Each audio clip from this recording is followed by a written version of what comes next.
With the Lakers of the 1980s, Magic Johnson was the producer and director of Showtime. But the Irvin Johnson story actually begins in the 1960s in Lansing, Michigan. I want to look back at your movie, your life. Mm-hmm. Okay, let's look up at the screen. You got it. There's that little guy with the big dreams. What do you remember? I see that little kid just dribbling down by himself, playing shirts and skins, pretending like he was two teams. I was Wilt Chamberlain in Philadelphia going one way, and I was Dave Being and the Detroit Pistons going the other way. And I would always go back and forth. And I used to say, okay, Wally Walker comes down and he's dribbling. He's looking, he passed to Hal Greer. Hal Greer fakes. He throws it inside to the Big Dipper, and the Big Dipper goes inside and shoots the ugly finger roll, and it's good. And the Philadelphia 76ers are up 1 point with only 5 seconds to go. Timeout. Detroit Pistons. They go into the huddle, and we all know who's going to get this shot.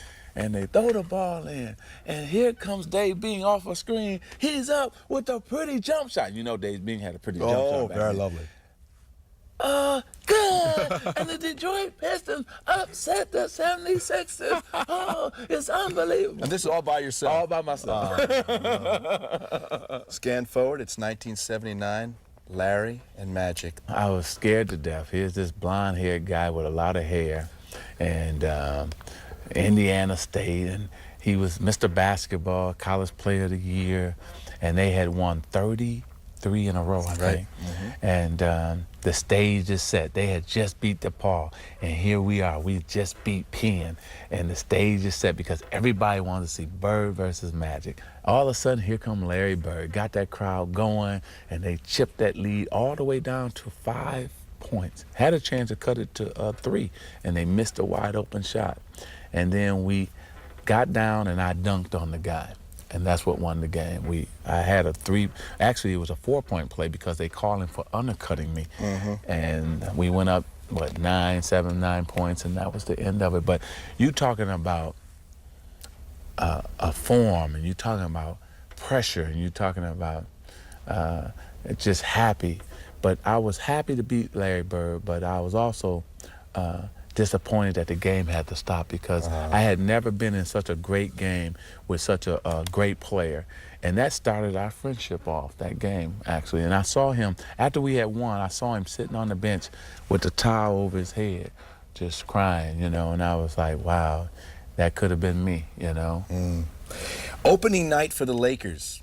Ooh. Get the ball into the big fella. Sky hook against the Clippers. Down one.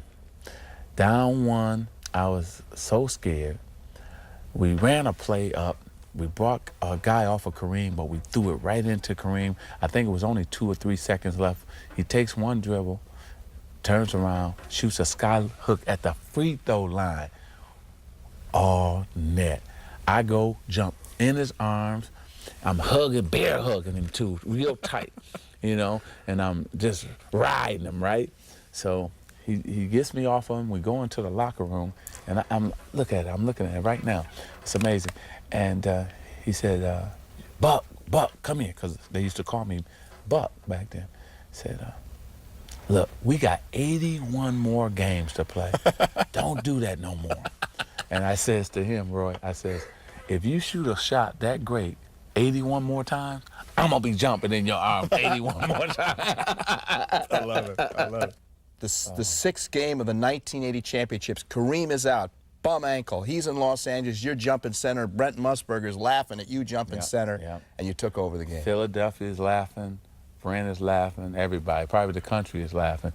Here this guy is jumping against Daryl Dawkins, and everybody thought we were going to lose this game because Kareem is out.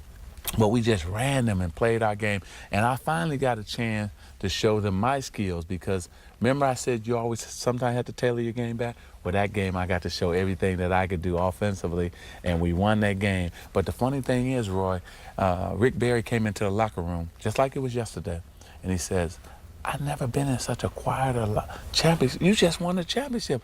You guys act like you lost. Hey, Kareem is not here.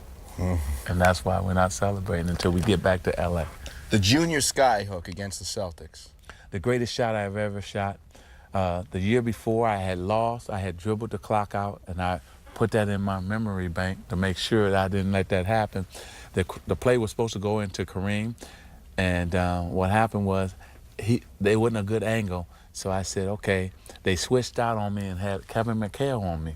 And I said, he doesn't have foot speed, so I'm gonna go around him. So when I got around him though, Robert Parrish jumped and Larry Bird jumped. And I had to shoot the old sky hook. Look at it, it's pretty too, look. It's a hell of a movie, isn't it? Yes, it is. It really is. It's only God can create a movie like that.